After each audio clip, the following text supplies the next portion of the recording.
Terri Irwin often said that before her life became a whirlwind of cameras, wildlife rescues, and an unexpected love story that touched the entire world, she was simply a tourist passing through Australia.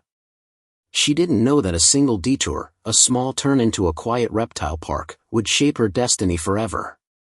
But long before that moment, long before she stood in front of millions as the wife of Steve Irwin or the grieving widow trying to hold her family together, her life had already been shaped by an unusual childhood built around compassion, grit, and a courage she didn't even know she had.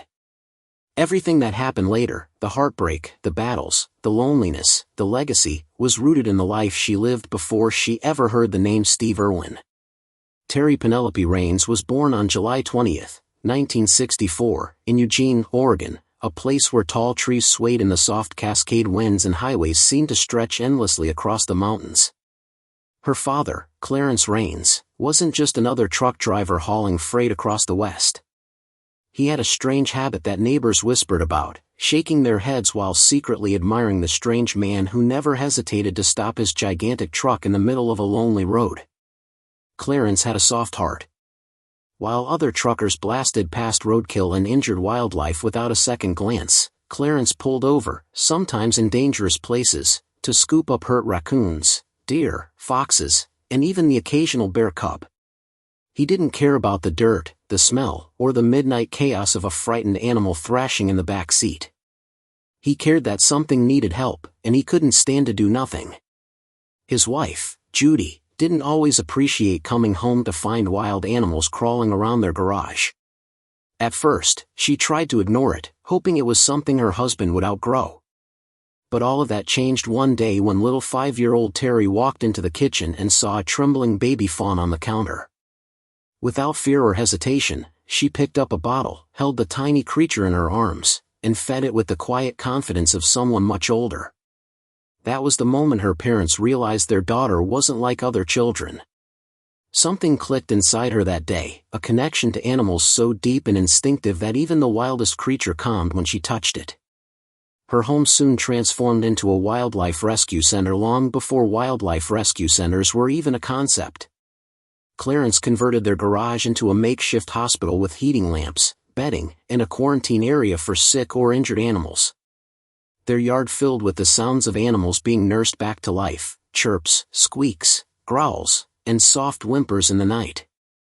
Neighbors complained at first, especially when odd creatures wandered into their driveways or scratched at their fences. But the complaints eventually turned to curiosity. People began calling the Raines household when they found injured wildlife. By the time Terri turned 14, their home wasn't just filled with the usual dogs and cats. It held birds with splints taped carefully onto their wings, raccoons limping across the living room, and even a bear cub that figured out how to open the fridge and help itself to snacks. Her mother had to install special locks on the pantry because the cub had become too clever for its own good. Things turned serious in 1981 when one of Terri's beloved wild cats accidentally scratched a neighbor, causing a deep wound that required 12 stitches. The incident scared the entire family. It was the wake-up call that turned their small rescue operation into something far more organized. Terri, just 17 years old, built professional-grade enclosures in the backyard. They spent over $5,000 installing proper fencing and safety protocols. Terri's bedroom became a wildlife nursery where she bottle-fed baby animals every 2 hours. She often arrived at school exhausted, her eyes heavy, her body aching, but her heart full because she knew the animals depended on her. After graduating from South Eugene High School in 1982, Terri skipped the traditional path to college. Instead, she dove straight into the real world, taking on responsibilities far beyond her age. Her father trusted her with the family business, Clarence Raines Trucking, a company with more than 15 drivers transporting freight across multiple states. Terri worked tirelessly managing payroll, scheduling routes, and overseeing complex logistics. But she added her own twist. She asked drivers to bring back injured animals they found along the highways. Soon, the trucking company became an unofficial rescue network across 11 western states. Drivers arrived with animals tucked into blankets and carriers, knowing Terri would nurse them back to life. Between 1982 and 1986, Terri drove more than 50,000 miles across rugged highways. In every truck she had access to, she stored animal carriers, first aid kits, and lists of emergency veterinarians. Her father initially feared the legal risks, insurance complications, and the unpredictability of wildlife rescues. But when newspapers began writing positive stories about the compassionate trucking company saving animals, he softened. The business gained respect, bringing in around $400,000 a year, and Terri used a portion of those profits to fund something even bigger. In 1986, Terri came across a 3-month-old cougar cub named Molina, trapped in a filthy cage and suffering from rickets and severe injuries. Officials said it would take months to investigate the situation, but Terri couldn't bear to leave the cub suffering.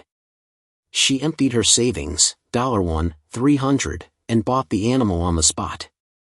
Molina became the first animal in what would eventually grow into cougar country, Terri's own wildlife sanctuary. By 1989, her sanctuary was caring for over 300 wild animals a year, supported by a team of staff and volunteers who believed in her mission. Her work was unglamorous and exhausting, often leaving her sleep-deprived. She worked overnight shifts at an emergency veterinary hospital, handling chaos, bloody wounds, panicked animals, and medical crises, then went home to tend to another set of injured creatures. In 1989 alone, Terri performed more than 500 emergency surgeries and rehabilitated 287 wild animals. Her dedication impressed the Oregon Veterinary Medical Association, which offered her a scholarship to veterinary school. But Terri declined, knowing she belonged in the field rather than in classrooms. That same year, she faced one of the most terrifying moments of her career when a rehabilitated cougar named Ridge escaped during a thunderstorm. Fear surged across the county. Farmers panicked, authorities deployed armed deputies prepared to kill the cougar on sight. Terri refused to let that happen.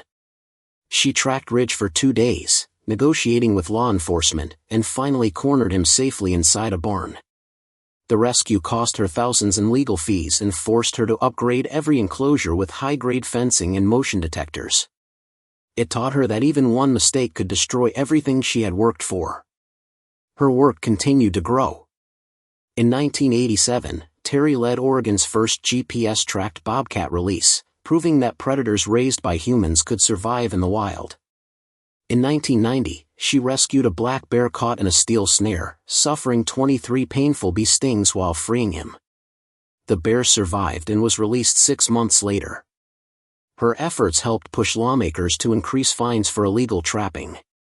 She launched a raccoon reintroduction program that boosted local populations and impressed scientists across the country. She traveled to schools, libraries, and events, teaching children not just about animals but about compassion. Her hands-on approach inspired countless people. On October 1, 1991, Terri visited Queensland, Australia, unaware that her life was about to change forever. She walked into the Queensland Reptile and Fauna Park and saw a man who immediately captured her attention. Steve Irwin was barefoot, bandaged from a snake bite, and wrestling a massive saltwater crocodile with fearless enthusiasm. Terri felt something shift inside her. She had never seen anyone so deeply connected to wildlife or so wildly passionate about conservation. Their first date wasn't dinner or a movie, it was a late-night crocodile rescue. Terri ended the night bruised, breathless, and laughing. Steve knew instantly she was the woman he had been waiting for. Their connection grew quickly. 1 month after meeting her, Steve flew across the world to Oregon with nothing but a backpack and a rescued gopher snake. He proposed to her on a hiking trail with the snake wrapped around his arm. Terri said yes, and their lives intertwined forever. But before she moved to Australia, she had to face her deepest heartbreak. Her beloved cougar Molina could not be brought into the country. Terri fought for months and spent thousands trying to make it happen. When all her efforts failed, she held Molina as the vet administered the final injection. Terri whispered goodbye through tears, feeling like she was losing a part of herself. Steve and Terri married on June 4, 1992, in Oregon, then flew straight to Australia to film crocodile captures. The footage they shot wasn't glamorous or staged, it was raw, dangerous, and real. Years later, that same footage became the foundation of The Crocodile Hunter. The show exploded internationally, captivating viewers who had never seen anything like the Irwins' infectious energy and fearless devotion to wildlife. Terri was more than a co-host. She wrote scripts, handled venomous animals, and managed logistics behind the scenes. She had close calls with taipans, equipment failures in Komodo dragon territory, and even a serious jeep accident in crocodile-infested waters. She suffered a heartbreaking miscarriage in 1994 while filming in the outback, but pushed through the pain to continue working alongside Steve. Their adventures were dangerous, exhilarating, and sometimes tragic. In 2003, while filming sea lions in Baja California, Steve helped rescue a missing diver. In 2004, their cameras accidentally captured a gun battle between rangers and poachers in Sumatra. In 1999, Terri survived a terrifying hippo attack that left her unconscious and bleeding. These moments never made it into the show, but they shaped the couple into who they were, warriors for wildlife. Then came the day that shattered everything. On September 4, 2006, Steve was on location filming Ocean's Deadliest near Bat Reef when a stingray struck him in the chest with a fatal blow. Terri was thousands of miles away with their children when she received the call. She chartered a private jet and flew to the morgue, where she faced the unimaginable reality that her husband, the father of her children, and her partner in every adventure, was gone. His final words weren't for the cameras or the world, they were a quiet acknowledgement of death as he asked his crew to turn off the cameras.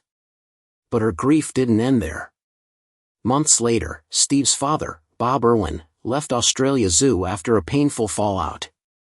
He believed the zoo was becoming commercialized and moving away from Steve's original vision. The rift was deep and emotional, resulting in a painful family split. Terri was blamed publicly, accused of destroying Steve's legacy. The zoo suffered financially and emotionally. But Terri pushed forward. She released unreleased Crocodile Hunter footage to raise funds for conservation, despite criticism.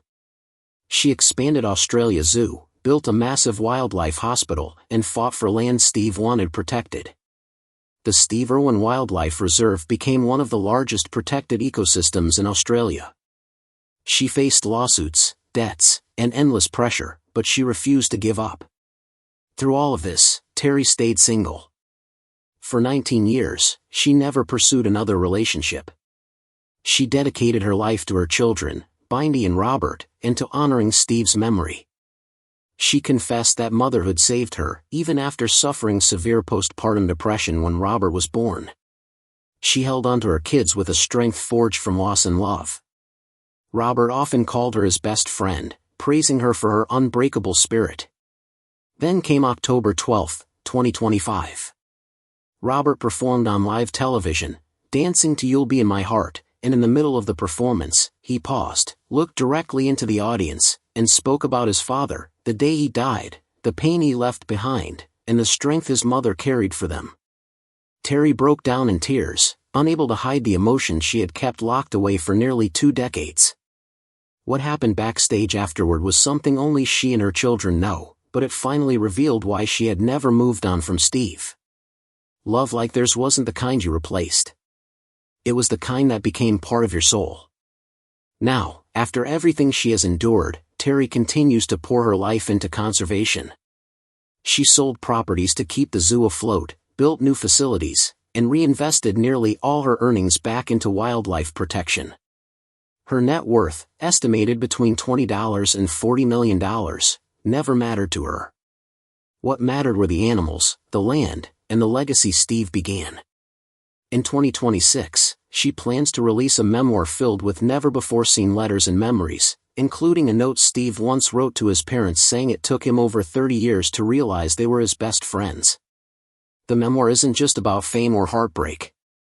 It's about love, the love she had for Steve, the love she poured into wildlife, and the love she carried for her children even when carrying that love felt heavy enough to break her. Her story is one of courage, sacrifice, devotion, and resilience.